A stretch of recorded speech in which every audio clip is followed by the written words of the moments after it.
Welcome back to part 3 in a series to rival even the most compelling Ken Burns documentaries. Today we're going to talk about the valuation section of the stock project. Let's get into it. So if you have the valuation analysis section, you've got two tasks. Estimate the price of your firm's stock using the PE ratio and the price sales ratio. So let's just go over how to do that briefly. If you remember, the price of a share of stock based on the PE ratio, price earnings ratio,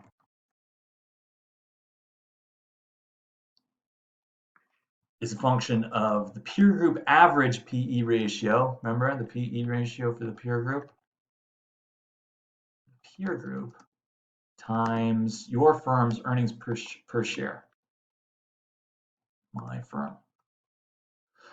So what you need to do is find each firm's price earnings ratio on Yahoo Finance. Let's pull up a firm's ticker. Let's look at Kimberly-Clark again, paper products company. So if Kimberly-Clark was in your firm's peer group, you would find the PE ratio for this peer group firm right in the main landing page on Yahoo Finance, right? And then you would find that for the other 2 or 3 peers in your peer group and take the average PE ratio across the peer group, right? And then you multiply that peer group average price earnings ratio times the denominator of the ratio for your firm, the earnings per share for whatever firm you're looking at for the project. So if, for example, you were looking at Procter & Gamble or the stock valuation project, PG is the ticker, you'd multiply the peer group average price earnings ratio, which we just went over, times your firm's earnings per share, which is right here. Right? So peer group average price earnings ratio times the earnings per share of your firm. And when you multiply those two, you're left with an estimate of the value of your firm's stock price using the price earnings ratio.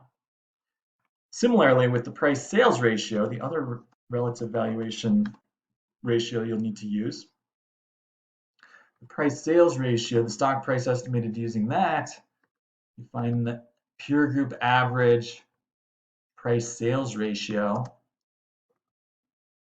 times, well, let's look over how to find the price sales ratio on Yahoo Finance. It's not as evident, but you can find it. We'll pull up Kimberly-Clark again, our example peer group member firm. The price sales ratio isn't on the main landing page on Yahoo Finance. It's actually under statistics. So we'll click on statistics. And you should see the price sales ratio right here. Kimberly-Clark has a price sales ratio of 2.32. So you pay $2.32 for every $1 of sales per share that this firm generates. So what you do is you find the peer group average price sales ratio, right? Find each peer's price sales ratio and then take the average of those 3 numbers. And then if we go back to our firm, just for example, pull up Procter & Gamble again, we multiply that peer group average ratio, not by earnings per share, but by revenue per share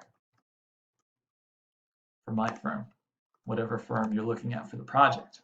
And so to find revenue per share, sales per share, right, the denominator for this valuation ratio, that's available under statistics. You have to scroll down a little bit more, but under income statement, you can find out, see how much revenue per share that your firm generates. $27.81 of sales for every one share of stock this firm has.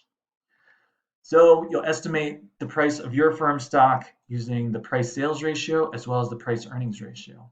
Once you have those estimates, compare them to what the stock is trading at in the market, right? How much is the stock worth when you pull up the quote on Yahoo Finance? I'd be curious to see if your estimates of the stock's prices using the price sales and price earnings ratio are close to or far from the actual market price. So in this video, we looked at how to value a share of stock using the price earnings ratio and price sales ratio. In the next video, we'll move on and look at the next section of the project, the overall price target. Thanks for tuning in.